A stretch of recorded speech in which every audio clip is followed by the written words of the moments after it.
Israeli authorities say at least 3 people have been killed and several more wounded after gunmen opened fire at a bus stop in Jerusalem. Police say the attackers arrived in a car and started firing on people waiting for buses.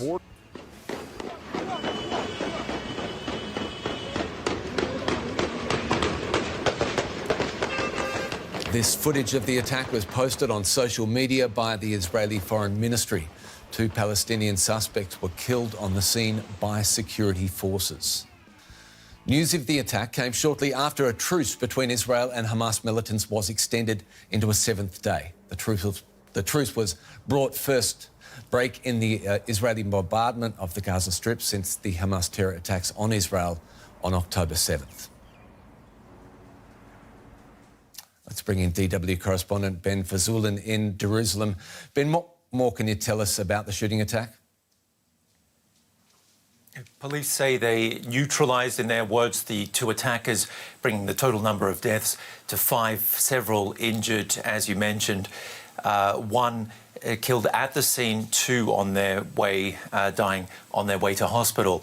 This all comes at a time of heightened tension here in Jerusalem and in occupied East Jerusalem, as well as the occupied West Bank. There have been raids by police almost every day since the beginning of this war, and especially with the background of these Palestinian prisoners being released. There are claims that police have been raiding their homes, surrounding some of the hospitals, preventing ambulances from arriving at those hospitals to bring in the injured, and clashes both between militants and Israeli forces. Also, a huge anti-terror operation is what Israel is calling it in Jenin, considered the stronghold of Palestinian militants, where 2 young boys died yesterday. Ben, US Secretary of State Antony Blinken is back in Israel. What does he want to achieve this time? He's trying to get that truce extended. A longer ceasefire or permanent ceasefire is not on the US's agenda, nor is it on Israel's agenda.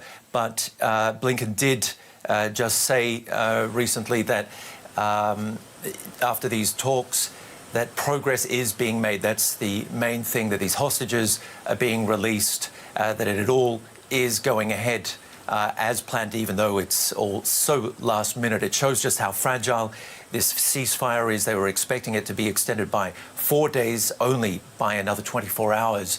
So it's being taken day by day. These hostage release lists also being released, and these lists of Palestinian prisoners. Yeah, Israel says it has received a list of hostages who could be released today. Ben, what more do you know? This is a really tricky one, Anthony, because we've just had news on Hamas's news channels that 3 of the hostages, their bodies will be handed over as part of that list today. We can't confirm those reports, but it does line up with what Hamas was saying yesterday, that the youngest member of the entire hostage group, a 10-month-old baby, is dead, according to them, along with his 4-year-old brother and mother. They claim this occurred during Israeli airstrikes prior to the truce. Whether or not this is true, there are so many doubts over this, because Hamas has claimed this before. An elderly woman who they declared dead was released among some of the first of the hostages to be released alive. And they've claimed that some 60 of the hostages in all have died during what they call Israeli airstrikes. So lots of doubts whether or not there will be an extension today, which hostages will be released, and whether or not they will be dead or alive, Anthony. DW's Ben Fazulin in Jerusalem. Thank you. I can now speak to Adva Adar. She's the granddaughter of 85-year-old Yafa Adar, one of the first Israeli hostages freed by Hamas. Welcome to DW, Adva. After weeks of what must have been horrendous uncertainty, how does it feel to be reunited with your grandmother?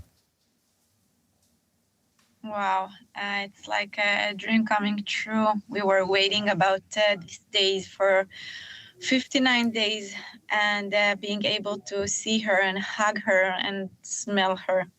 It